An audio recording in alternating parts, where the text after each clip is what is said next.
Good morning. I hope you have had a good week, and I know for my family, this stay-at-home order has been an interesting moment of what do we do next. And I'm sure that you have been facing some of the similar challenges. I've had communication with different individuals throughout this week, and as we've talked, there have been travesties, things that we can't find as we go to the store or as we're shopping. I know there are some people that are having to convert from their typical ramen to cup of noodles, and everyone knows that that is a horrible thing to have to endure. I found out from a mom that one of the things that's being missed because we're not gathering together at a location together is we don't have our typical trivia time where we ask a few questions. And so David and Logan, if you guys are watching this morning, I got a quick question for you. And that is, what book of the Bible would you find the story about Noah? If you said Genesis, you're right. And if I had candy, I'd throw it at you. But that doesn't work virtually. So I hope you guys are having a good day. So hello to the kids that normally are a participant in that. Just an interesting time I know that we're all facing, and we're all listening to different news that we're getting through social media or from television, from whatever channel we get our news from. And there's a lot to process. I would love the story that we watch as a family at Christmas time, just called A Christmas Story, where a boy is wanting really bad to get for Christmas a Red Ryder BB gun. And there's a moment in the story where the family is sitting around the table and the father is reading the newspaper. He reads some very abstract article about something, and the wife says, "What in the world did you read that for?" And he says, "That's real news." So I just wanted to just point out a couple of things that I read this week that I thought was encouraging. One of the things that's going to be posted on the comments down below that you could really help us out. There's a man by the name of Owen that is going to turn 101 years old on March the 31st. You stop and think about what he has journeyed through, what he has seen. He served during World War II. Was in part of the Pacific Campaign, and just imagine what he has seen. And on one of the posts that you'll see that Leah will post on the comments, and I would love for you to respond to it, is that his on March 31st, his birthday had to be canceled because of the stay-at-home order and because of social distancing. And so he requested that we would like or comment on his line, which again you'll see down below on the comments that you can respond to, that he would like if we would like his post or say something such as happy birthday to him. And his goal, because he's turning 101, his goal was to get 101,000 likes. And I think it would be really awesome if we would participate in that, just because of just making a difference in people's lives in a simple way. The cool thing is if you go onto his site, you'll find that he had, as of last night, already 412,000 likes. So I say we take it to the next level and see if we can't make it 1 million likes for him for his birthday. So Owen, I doubt you're going to see this, but we're going to respond to you, and happy birthday.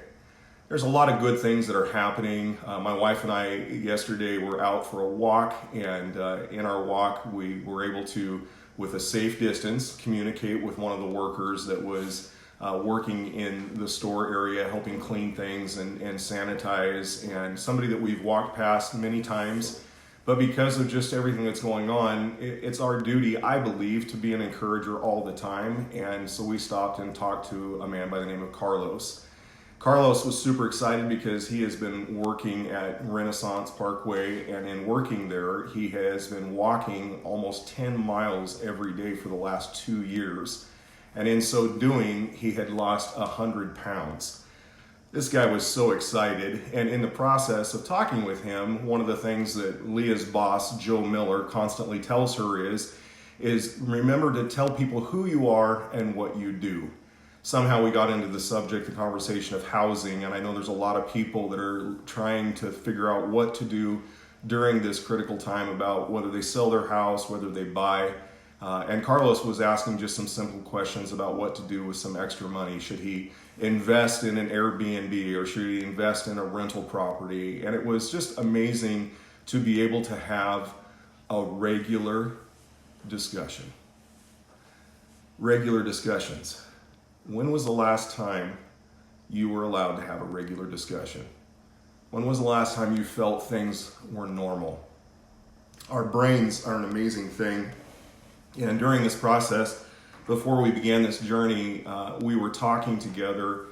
When we met, we were talking about the importance, and if you recall, I talked about, if you were with me, you recall that we stopped talking about time management and we started talking more about thought management. Right now, during this period of time, there is a lot of information that our brains are processing. In fact, I was just doing some reading, and there's a number of different places that you can find information about this, but the part of our brain that interprets specifically past, and more specifically autobiographical, your past, the way things you have gone through and things that you have done, the part of our brain that processes that information is called the posterior cingulate cortex. It's also known as the PCC. And what the PCC does is it takes the interpretations of what you describe, the narrative that is written and encoded in your brain of things that you've gone through. Not only does it cause you to think about how you feel about them in a past sense, but it also describes a narrative about how you feel about the future and whether or not you will be able to endure or get through it. I was thinking about this when I was reading about this, and a neurobiologist talking about it's constantly processing information and it's constantly evaluating. It's the same thing that also helps us make instant decisions, but those instant decisions are more often translated or given to us, defined by what our experiences have been when we've been in critical situations in the past. None of us were alive. Maybe, again, Owen was the one, which we don't know him personally, but maybe he was alive. But none of us were alive when there was the last pandemic. And so there isn't really even any teachers to tell us what to do, except for historians and what they have talked about when in 1918 the influenza hit and it killed so many people. We are right now, with our own personal brains, writing narratives about not only how we feel about what's going on, but what we think about in the future. It's interesting to me. Many of you know I constantly ask the question, what if there's a God? The reason I ask that is not because I don't believe in him, but I think it's just a great place on a daily basis to ask of ourselves. Last week we talked about the fact that Ephesians tells us that we are God's masterpiece.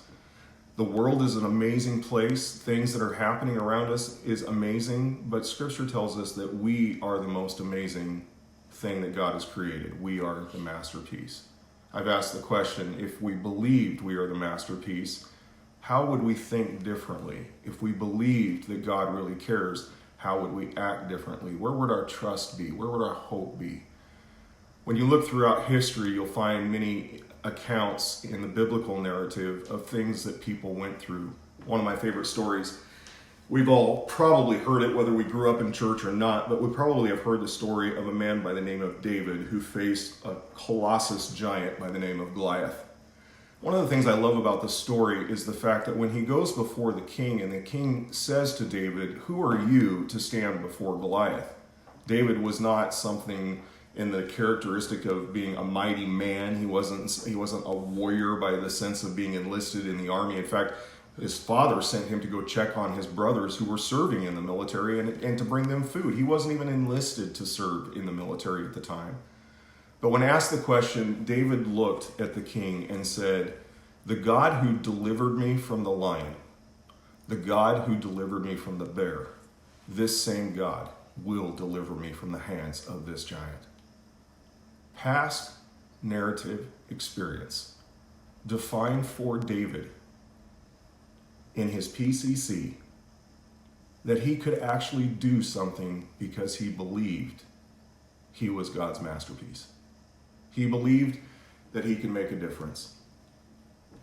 Thinking about how do we move forward? How do we advocate change? We Can we go back? What's this world going to look like when this quarantine is over with? There's a lot of dates that are being pushed around. There's different hypotheses of when this is going to be done. I've seen people saying they want to be done by Easter, and I've seen people say that more likely it's going to be somewhere maybe in 3 months. And I've read reports of people talking about it being towards the end of this summer. You know what? We right now are postulating. We don't know exactly how many people are going to be affected by this. We don't know how many people are infected by this. But what we do know is that we still are the most powerful force in this world of helping one another. You and I have the power to make a difference. My wife and I were on a walk yesterday, and in walking, we were just changing somewhat our routine, not because of boredom. We were, again, just because of social distancing and trying to respect what other people are feeling about whether we have it or they have it. And in trying to do that, we changed our walking routine. And as we were walking along, I noticed that there were a bunch of butterflies that were flitting about all around us. And I said to my wife, I said, isn't it interesting? I said, they haven't changed their routine. My wife looked at me and she said, are we paying attention? Are we paying attention? The butterflies, the flowers, the birds, the bumblebees, the dogs, the animals that are around us, they're not worried about what's going on. Is it because they have a greater attention on what really is happening? Do they understand that they're cared for beyond just us human beings that care for them? Do they live carefree lives because they can't think? I think my dog can think. At least he thinks he's pretty incredible, especially when he kicks me out of my chair and takes over the spot. Dogs, animals, they're interesting beings. But isn't it interesting that right now they're at peace? Peace. Wonderful peace. When we have peace, we also have objectivity. We have confidence. We're able to do things and process things in a different light. Leah and I have talked about what does the future look like for us? How are we concerned about what we're going through right now? Is this impacting us? Can we financially afford? All the questions that everyone is asking. Everyone. This is not an American situation. This is certainly not a Chinese situation. This is a world situation. And I love to remind people that, again, if there's a God, we have some clues about him in the narrative that he describes to us through people who have experienced him. One of the things that was told to us by a man by the name of John, that I'm sure all of us know, is that he loves the world. Does he love America? Yes. Does he love Japan? Yes. Does he love Thailand? Yes. Does he love Africa? He loves the world. All of us realize that life can be difficult. All of us realize that in uncertain times, we grow uncertain about what to do. But in the story, as I illustrated to you about David, David reflected on his past experiences of God's faithfulness. I would challenge each of us to consider, how did we get to the yesterday that we're longing for? Or maybe the today that we're content with now? How did we get there? Well, I certainly believe that I've had some say in what my fate has been. I've made decisions and you have made decisions, but also there's been this idea of providence that has guided us. There have been others that have encouraged us along the way. It is certainly not just my own record that has influenced or what has impacted my life to make some of the decisions, my education, my lack of education in certain areas.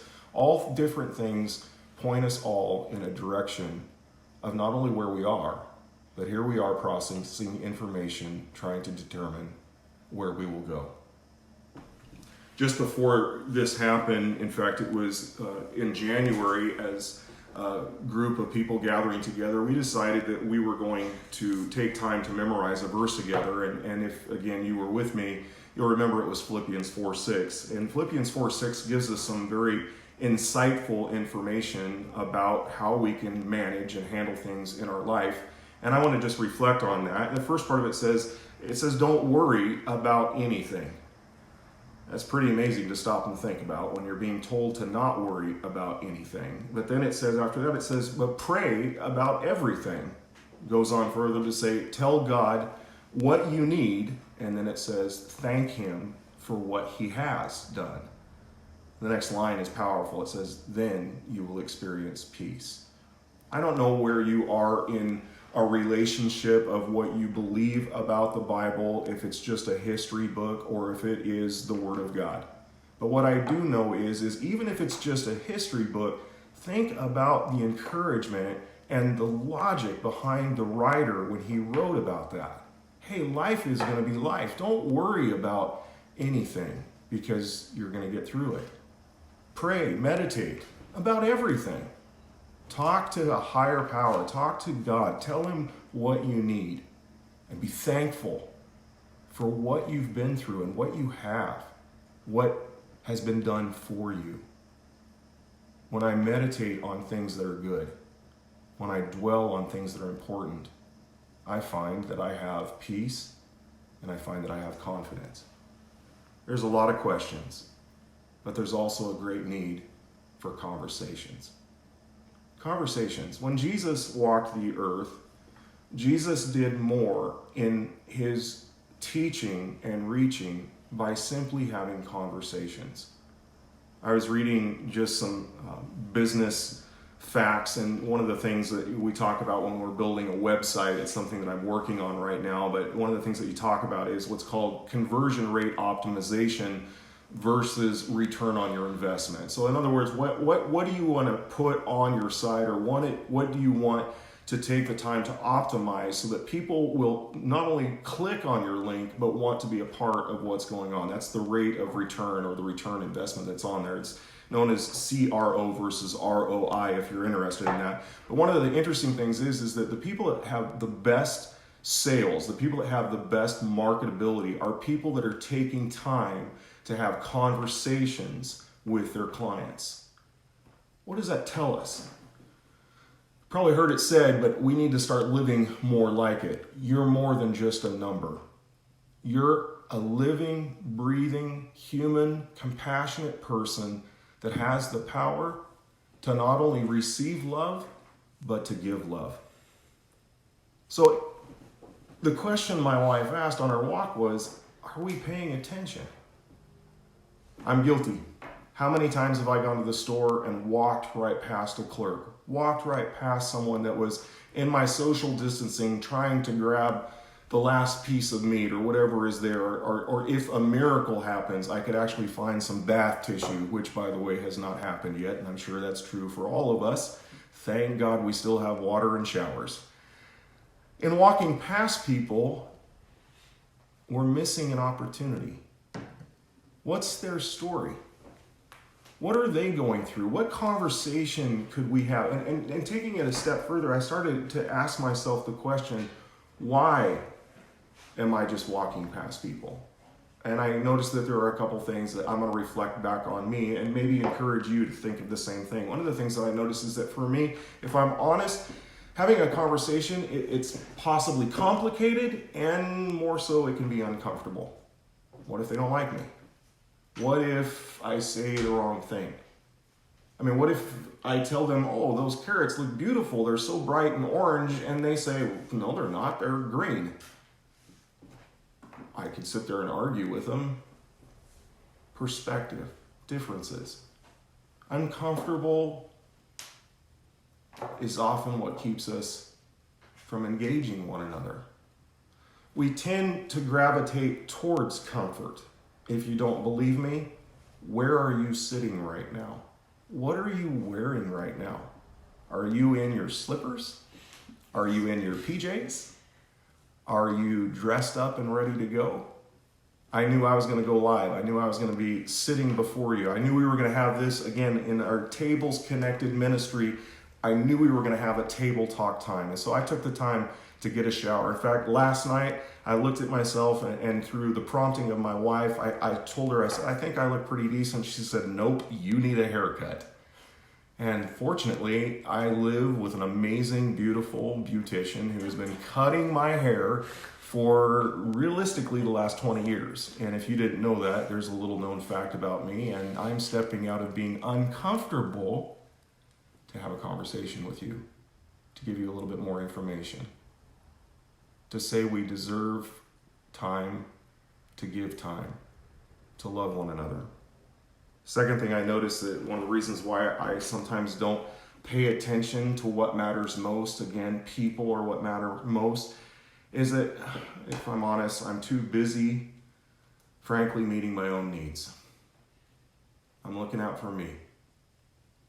Whether it's because I'm feeling uncomfortable or whatever it is, if I'm honest, I spend a lot of time worrying about me. Scripture tells us and admonishes us that we're to love God with all of our heart. And I loved what one other minister I saw this last week pointed out, but it also says love your neighbor as yourself. If we spend time worrying about us, if we take care of this, we're also being asked to encourage and help other people.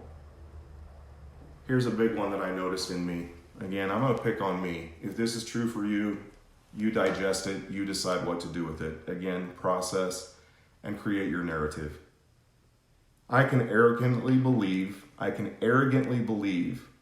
that they should be the one that wants to start a conversation with me. If they wanted to talk to me, they'd talk to me. I think that's an excuse. It's an excuse that we run and hide because we don't know where they're coming from. We only know the framework of our mindset in that moment. And maybe you are having a bad day. Maybe it's not the day for you to have a conversation with somebody because maybe, honestly, you'd bite somebody's head off if you said something to them. If that's your situation, then yes, withhold. But if you know that there's peace in your heart, if you know that you can make a difference, maybe it's just starting with a smile, with it's just a hello, with a how are you today, can make all the difference in the world. I noticed a lot of scared people in the stores that I was at this last week. And again, I don't go to many stores anymore. We're being asked to not do so. I had friends that drove by in a car last night, and I sat on the sidewalk while they stayed in the car, and we had a conversation because we missed each other. There's creative ways that we can still engage in this process of social distancing, but let us not forget we need each other. And one of the greatest things that we can do in this world is to engage each other, to be compassionate, to care, to love one another. Here's the most obvious for me when it comes to starting a conversation. It's I'm making an excuse because I would rather live comfortably. It's just easier to be withdrawn. Some of you know me well, and in knowing me well, you know some of my story from the past, and the story from my past is I did not want to be a public speaker. And here I am doing it in the virtual world, and if I'm honest in having a conversation with you, this is extremely uncomfortable for me. But I'm happy to do it. Happy to do it because I noticed this last week and was shocked when I saw that the video that I put out last week had more than 230 views. Wow. Thanks, guys. Thanks for the comments. Thanks for the support. Thanks for helping us get through this together. I hope that I am communicating with you at a level that not only are you being encouraged, but you're being challenged. There was a blogger that was writing about conversations and the importance of making sure that you're being most effective. And he's a business blogger, but I loved what he says. He says, one of the best ways to move forward is to slow down. One of the best ways to move forward is to slow down. The blogger's name is Sanit Bhatt. Sanit Bhatt talks about how so many of us are rushing through life. And if we continue the rush, right now we're being forced to slow down. And some of us are going stir crazy. Sitting right next to me, you don't see it, But there's a 1,000-piece puzzle that my family decided was going to start to build. I thought 1,000 pieces, that won't be that big of a deal. It's not even a third done. In fact, we just finished the border. It's interesting. You have to have the right piece to put next to the right piece. As much as you want to smack it down and slam it into place, the picture will be askewed and wrong if you use the wrong pieces in the wrong place. God is putting together pieces of a puzzle. You and I are trying to figure it out. But I promise you, in the end, just as we talked about at the beginning of this live video, it will be the masterpiece that you are, that God is creating, that one another is helping each other to become. We fit best together. You ever opened a puzzle? There's some pieces that are upside down. They need to be righted. Some of us going through this process, man, we feel upside down. We need someone to come along and to right us, to place us on the tabletop to where the master building the puzzle can find us and fit us together next to each other in the right place. You're not alone. Here's what we take away from this. One of the things that I believe that is so important for us to reflect on is by a writer by the name of James. And James talks about this. He says, whatever is good and perfect is a gift. Whatever is good and perfect is a gift. Many of you have joined me in going through the Lenten season, 40 days leading up to Easter. And on every Sunday, you pause in the fast to reflect on the power of resurrection. And my backyard, spring has sprung. My peach tree is covered with pink blossoms, preparing for the fruit that will be there later this year. But I don't want to miss the season of preparation. Yes, I love the peach fruit. It's delicious. But I don't want to miss the beauty of a single blossom because I'm rushing towards the fruit. Whatever is good is a gift. These are things that we should be thinking about. Right now, as we talked about, your posterior singular cortex, the PCC in your brain, is processing information. Both of us are doing that. All of us are doing that. I don't know who else is visiting it. Maybe there's only one person watching today. My wife is watching. I know that. She's standing across from me.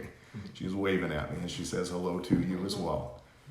We're all processing information, and our minds are creating narratives.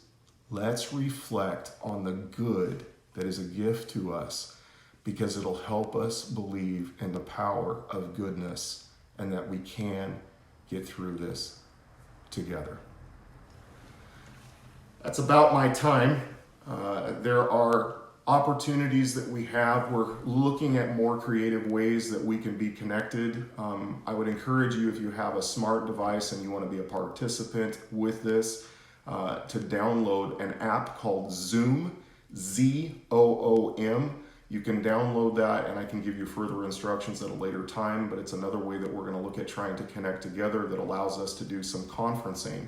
I know some people have said, well, we can do FaceTime or we can do other things, but understandably, we're trying to go across different devices, not just those that have iPhones, etc., but we're trying to be inclusive in how we can also have some small groups that are going to be interactive. One thing I also want to remind you is that we're going to continue to do this at 10 o'clock on Sundays. I'll be doing live videos until we are done with this stay-at-home order. And even after that, we've had some strong dialogue with different individuals that really want us to continue, that even when we continue back at a location, wherever that location will be, that we will continue these live videos because of the interest and how many people have commented and said that they would like to be able to somehow be a part of this. I also was asked a question about giving gifts. Can I just be honest?